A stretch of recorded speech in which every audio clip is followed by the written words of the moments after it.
Hi, I'm Chris from Boostec. Baldur from Baldur's Control Systems. Nelson from Energetic Motorsports. Dale from Performance 4x4. And Reese, Southwest Heavy Diesels. So together we're going to try and install this Nitrous kit and get it on the dyno and see how we go.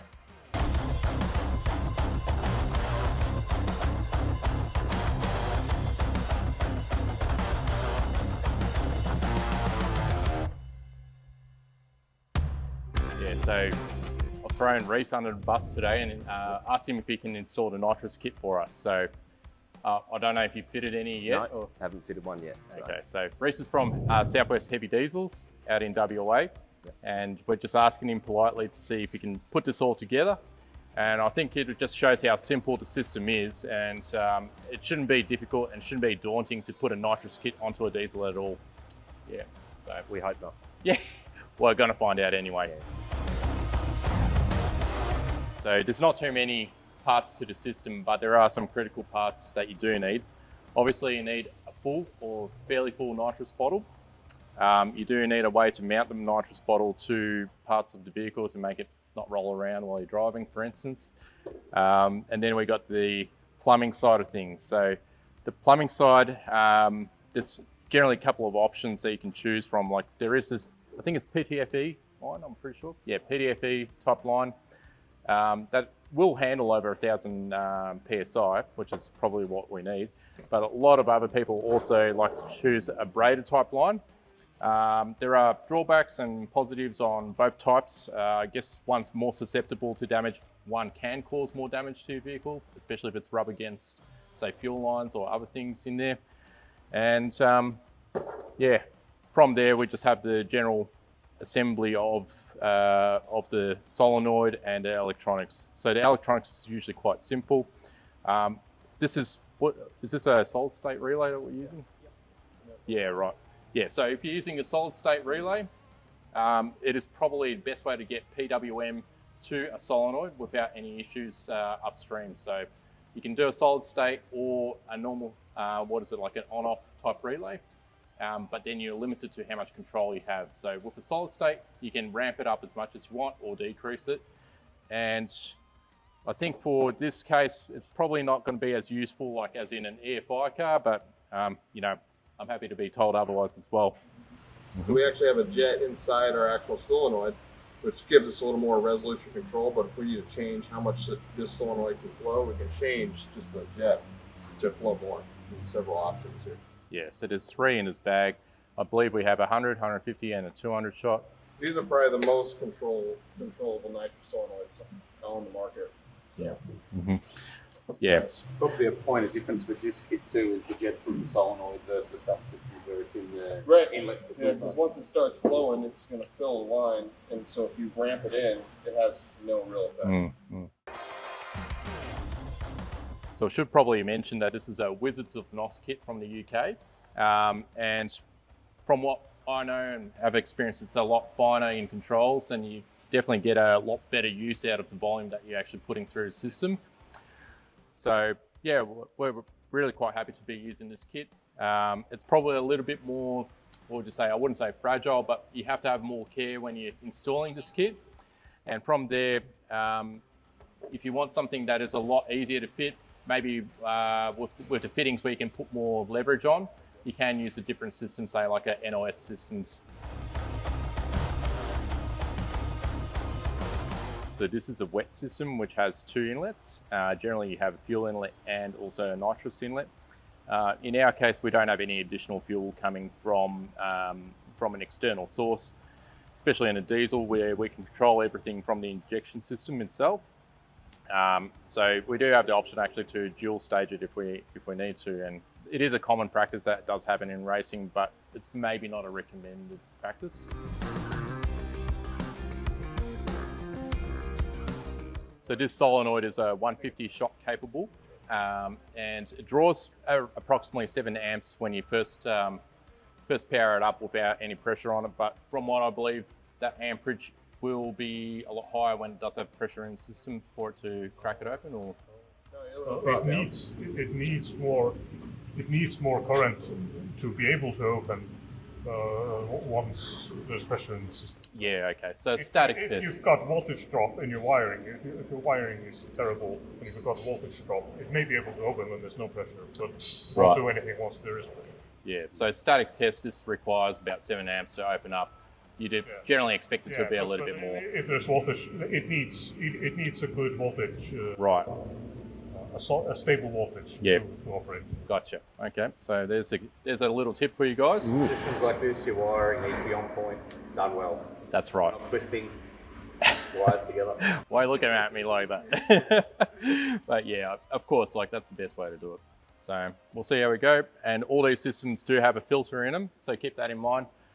You don't want anything jamming up the face of your solenoid on the, what would you call it, the pin tool. You definitely don't want to be contaminating with anything. Otherwise, you could have a moment where you got nitrous going through a system when you don't want it there. So that's a little bit of a no-no. So with a filter, we should be right. Essentially, you could probably add on that the filter's there for user error more than likely. The only reason you're going to have any contamination is someone's let a little bit of something they should have in the line. So Exactly, yeah. in theory, the system should stay as clean as the whistle. So. Yeah, Same reason we've capped our lines before we run them. I was going to say, Stop introducing contaminants and foreign bodies. To the yeah. line.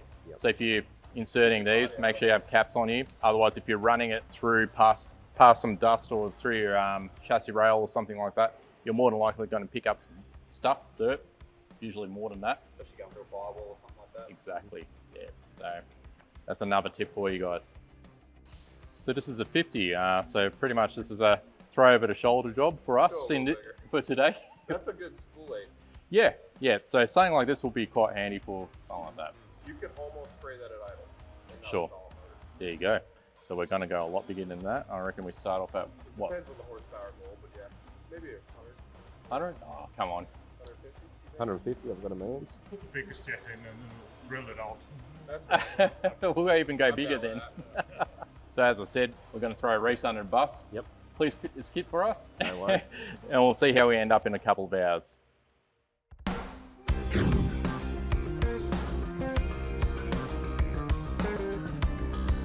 Yeah. So generally, with majority of these systems, the label needs to be facing up, and you definitely want to have this angled. So there is a pickup tube inside. If you don't have a pickup tube, then generally have the bottle inversed and with the, or just say like in this sort of position, and it doesn't matter which angle you have it on. So with these, you just want to have them angled up. Okay, we'll just touch on the mounting of the bottle. So these are a universal kit, pretty relatively available. Now I'll just unscrew this all thread here. Okie dokes.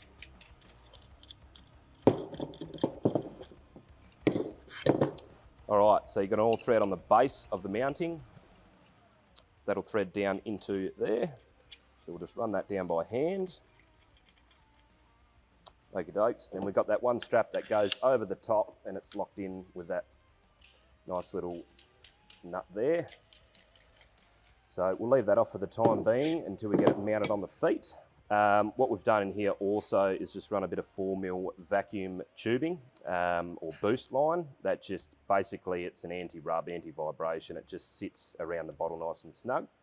Just ensures it's not going to move or anything silly. So that's, yeah, just basically pushed in by hand. Nothing.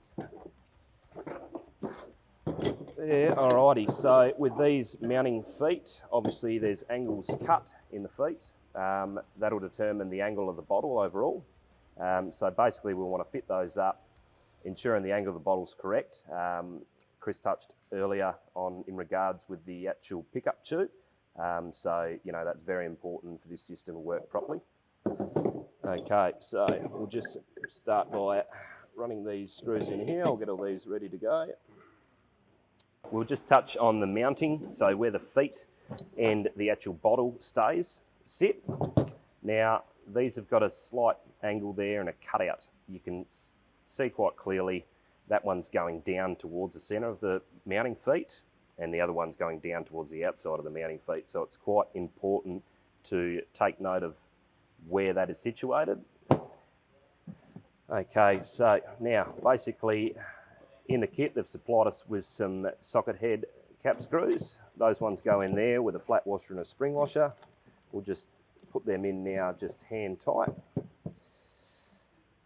Okay, now, depending on where it is in the vehicle, we just like to keep these in the same orientation as each other. That can be flipped around, it doesn't actually matter. Just all depends where the strap holders or the saddles basically end in conjunction with the back of your seat, so to speak. If it's in the way, you know, there's no problems in flipping that one around and running it that way. So we'll just quickly chuck those ones in here. So we'll just nip those up lightly for the time being. We'll just sort of go in a crisscross. It doesn't matter a great deal. It's just the way we like to do things. So it's just over hand tight basically at the moment. And then what we'll do on the last one, we'll just put a bit of load towards these cutouts. That'll just hold everything nice and snug together, keep it all square to each other. So we'll just nip him up there. Nip him up.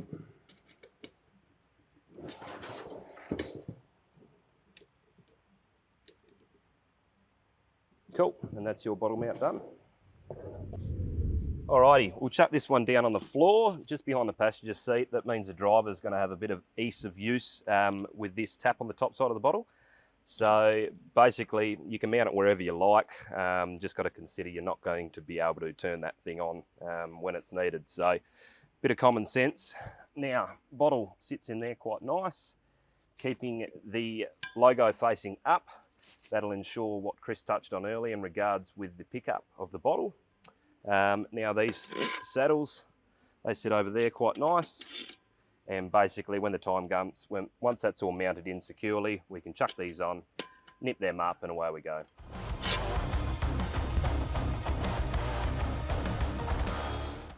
Okay, now we've got to install the nozzle. So we've already got a bung in this fuel port, so that one needs to stay capped off. Now, these bungs aren't actually sealed. They generally come loose or just a bit over hand tight, so don't be fooled that these are actually in there tight, ready to go. So it's quite important that that one there gets a thread sealant of some sort, and that gets fixed into the fuel side. So we'll go do that now. We're using the high temp Permatex thread sealant here. Most thread sealants are going to be fine. Pretty much the high temp, it's probably not necessary, but that's just the one we've got to use today. So what I'll do is I'll just put a little bit out onto the back of that cardboard there. Now, you don't need a heck of a lot of this. So just run it around the threads there. It does come out and tend to go a bit all over the place. It does sort of separate a little bit. So what we'll do is we'll just touch on a bit around the whole thread there. Cool. Alrighty, now we'll chuck that one back down into the fuel. Notice how there's a taper. That'll actually seal the majority of it. This is just keeping it, you know, triple checking that that's a sealed unit, and keeping any nasties out of that thread as well. So we'll just start screwing that in by hand. We'll grab a rag. We'll wipe the excess off there. Okay, now what we'll need to do is just grab a 5/16 spanner.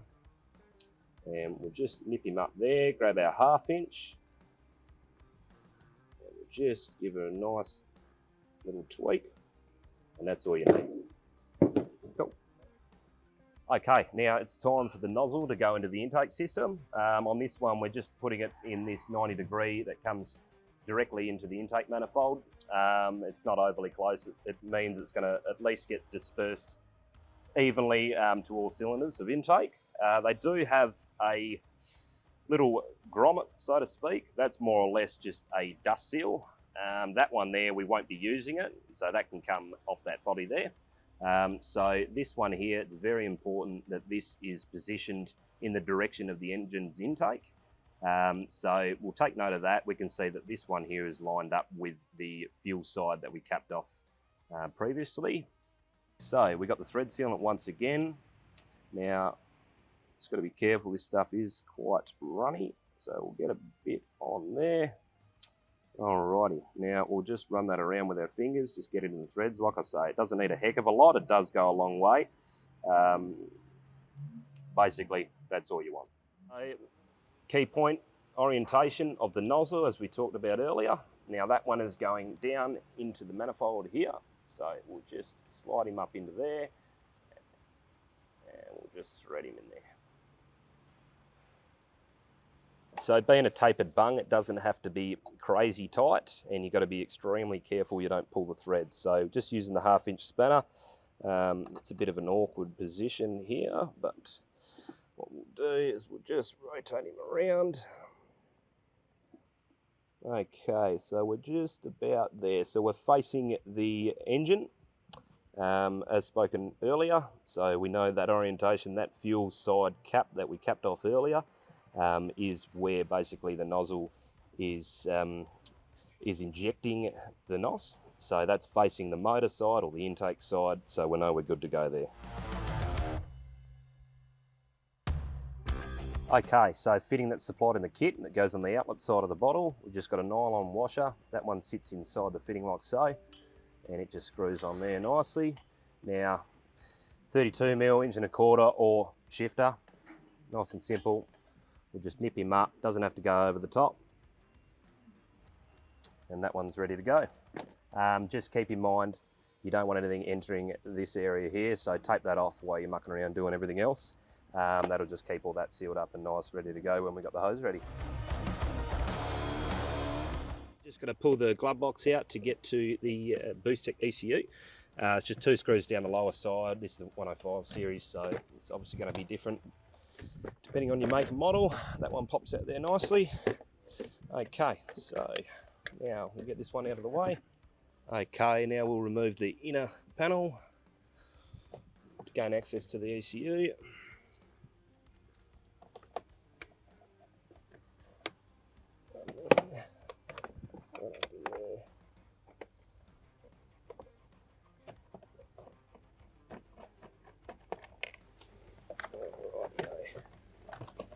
So on the back side, you'll have a couple of plugs you just got to undo. Just for the switches. Pop him out there. And this one here we can pop out like so, rotate him, pull that out of the way. Now we've got a clear access, we can remove the ECU, run our wires and to accommodate the solenoid. Okay, mounting the solenoid. So we've just got this stainless bracket here. In the kit it comes with the washer, spring washer, a nut and this little stud. We've already wound that one into the base of the solenoid. So what we'll do is we'll chuck this bracket on like so. Now it's got an array of washers, obviously a big panel washer to cover this area here. That one goes on first. That'll just cover that complete area there and hold down this actual bracket here.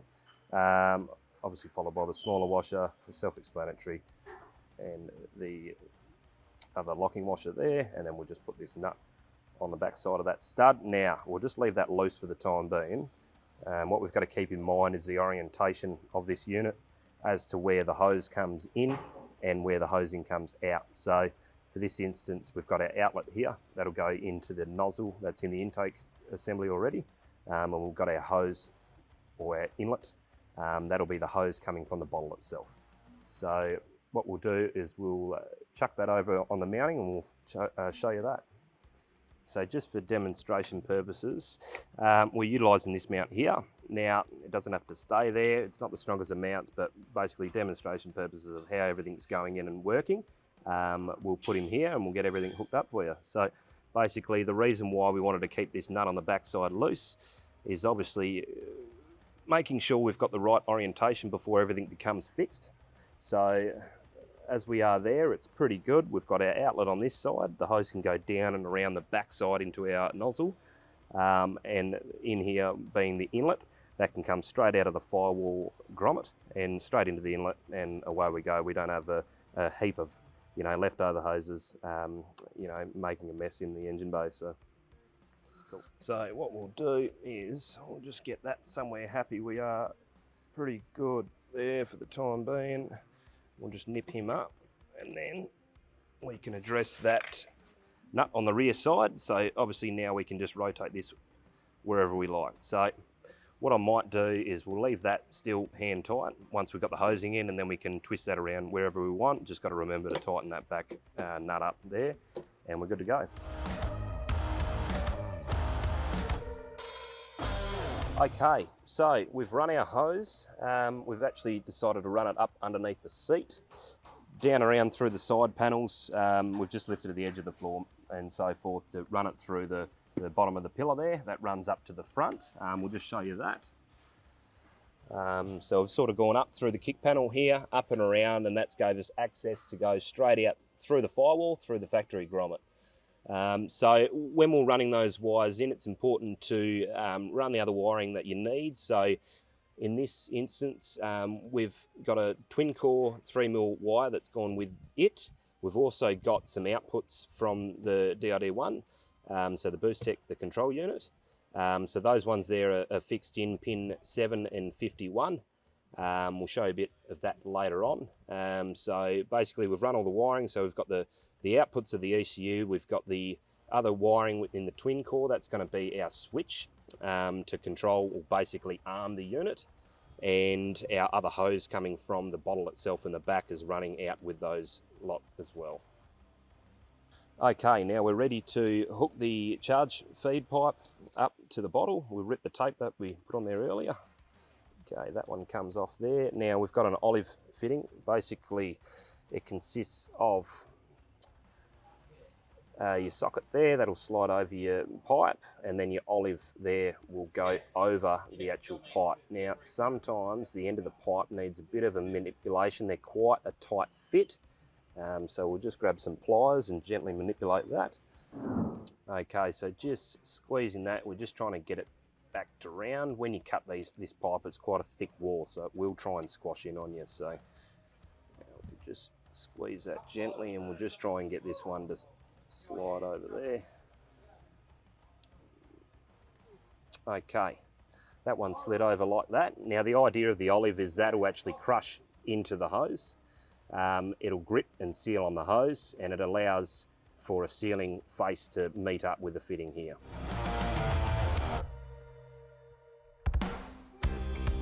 Okay, so how are we going to get the power out of this unit here to control the NOS solenoid and injector? Is basically utilising this solid state module. So we're pulling a common feed out of pin 7, and that will run into this pin here and one of the inputs. We're also pulling another pin, which is the command pin, out of pin number 51, which is in this unit here as well. You obviously need the pin outs. So also what we will do is with this other set of wires, as I spoke about earlier, we'll run a arm switch. So we can switch it on, utilising this system, but what we'll do is have an armed switch or an isolating switch, just to keep this completely off as we please, so it doesn't come on when we're least expecting or when we don't want it on, basically. So yeah, we'll show you a bit more of that under the hood. Okay, so demonstration purposes, we just left the grommet out so you can clearly see where all that stuff is coming through. Obviously on this particular car it's going to be different depending on what you own. Now, so we've got, this is the input or the feed line from the NOS tank. So that one will go to the input side. Notice how we left that one loose prior, so we can phase and clock that. So when we're ready to put the olive and the fitting on this one here, we can position that so it's going to reduce rub throughs, basically keep it neat and tidy in the engine bay. So now also what we've got here is we've just put a 2-pin Deutsch plug just to keep a nice sealed plug. Basically we're going to run another set of wires off that Deutsch plug. That just makes this system completely removable, and that'll come back to our solid state module. So these are our signal wires out of the ECU. So as we discussed earlier in regards to where they are situated on the module, so what we'll do is we'll wire those ones in. Now we've got this twin core as we spoke about earlier as well. So that basically puts an isolator or an arm switch in between these two terminals here. So that allows us to control that mechanically as well. Now this terminal here, that'll be your output to your solenoid. So one wire to your solenoid and the other side of the solenoid will be ground. So what we'll do is we'll pull the 2 wires from the original plug back up at the solenoid. That'll run sort of down here. Just for demonstration purposes, we're just going to put this here right out in the open, nice and visible for you. We'll earth one side of the solenoid and then the other side will be an output directly off this module. Alrighty, so now we'll just get the length right for our output line or a feed line. So that one there is sitting pretty good. What we'll do is we'll cut it pretty well towards the end of that socket there, just so we got plenty of length to muck around with if need be. So these ones here are quite a sharp flush cut. It just gives it a nice clean cut, so we don't have to muck around too much and clean that up. Supplied to the kit also is another set of the grommet and the nut, so, or the olive I should say. We'll slide that one over there. We'll slide the olive on.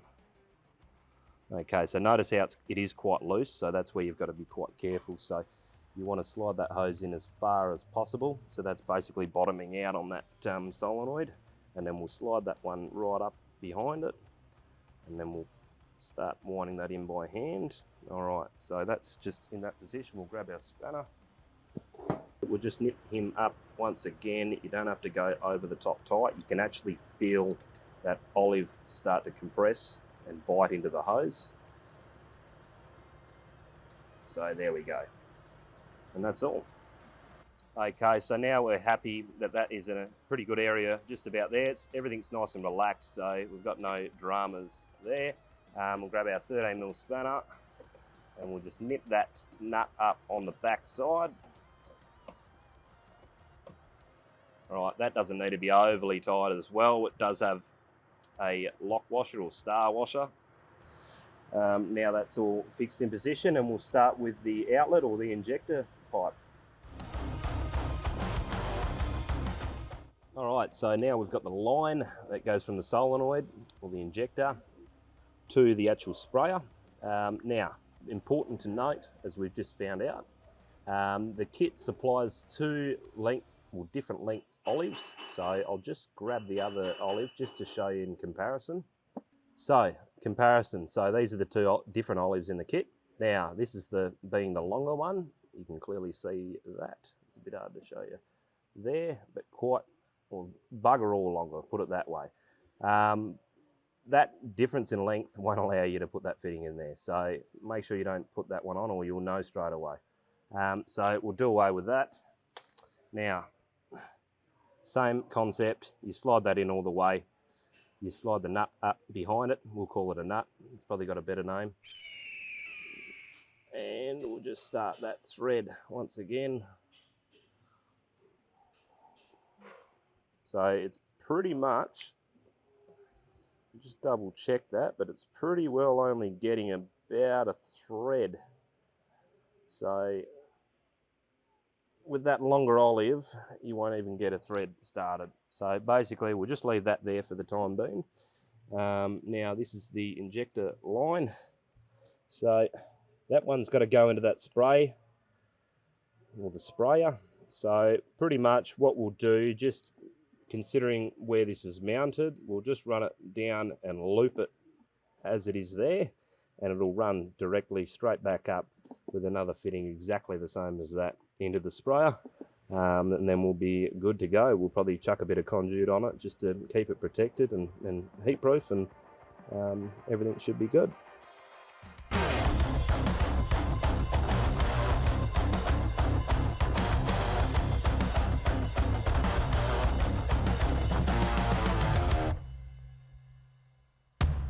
Okay, so everything's hooked up. We're just going to chat to Baldur in regards with the wires that are running to and fro the ECU. He's just going to touch on that now. Yeah, we've got 2 wires running from the Nitrous system to the ECU. Yep. And one of them is an activation input, which tells the ECU when the switch, the master enable switch for the Nitrous is on. Yep. And the other is a low side output coming out of the ECU, which is what actually activates this solid state relay. And this lets the ECU activate the Nitrous when the conditions are right, when your pedal is to the floor and the engine revs are up and everything is ready to activate the nitrous. Cool. All right. Because great. we've got a solid state relay, we've got the option of progressing in the nitrous. Yep. So we don't have to put it all on at once. We could ramp it in. Yep. Yep. And just in regards with the other switch we put in line, your thoughts on the actual having a a dead man switch or a control switch or isolator? It's just so that we're not powering on the solenoid when there's no nitrous in the line. Yep. Yeah, great.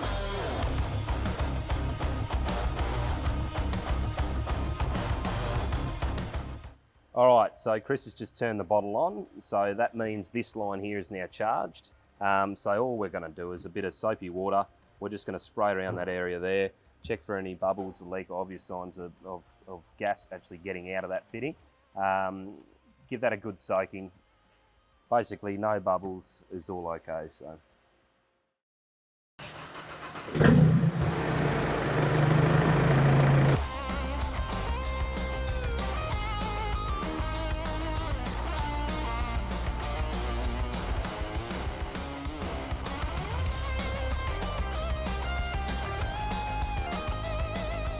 So what we've got here is we go down to the nitrous oxide output, nitrous oxide control, and we make sure it's enabled. And then because we're just using one stage today, we wired digital input 1 into stage 1 to activate it. So when we flip this switch down here, the arm switch, that signal is our digital input that arms our nitrous.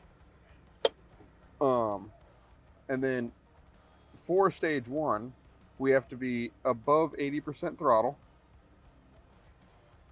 above 2,500 RPM, below 5,000 RPM, above 2,500 millibar boost, and then minimum coolant 68 degrees Celsius, maximum 100 degrees Celsius. So if the motor's overheating, it won't spray. If it's too cold, it won't spray. And then otherwise, we come down to our stage 1 PWM. Frequency setting, it's 40 hertz because we're running a Wizard of NOS control and it gives us good control there.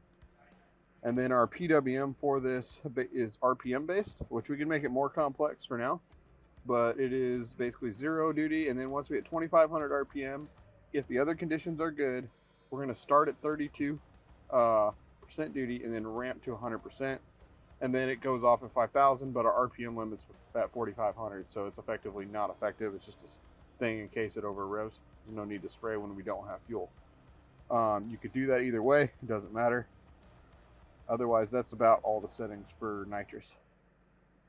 Yeah, we've arrived on these settings basically just to be a good starting point. You can always make it more aggressive, come in at a lower RPM, come in a little sooner to make the turbos hit harder. But this is just a good starting point for this motor. It's going to make a lot of boost quickly because very small turbos, compounds that are small, it's going to come online real quick on boost. So it should be very happy. We should start seeing nitrous coming in if the boost is right around 2,500 RPM, and it's going to spray all the way up to red line. So it should be pretty good. It's only about 150 horse shot of nitrous, so it should be pretty amazing. So we'll see how it goes and see if it cleans it up, makes it run good, see if we can put down a little extra power. So excited.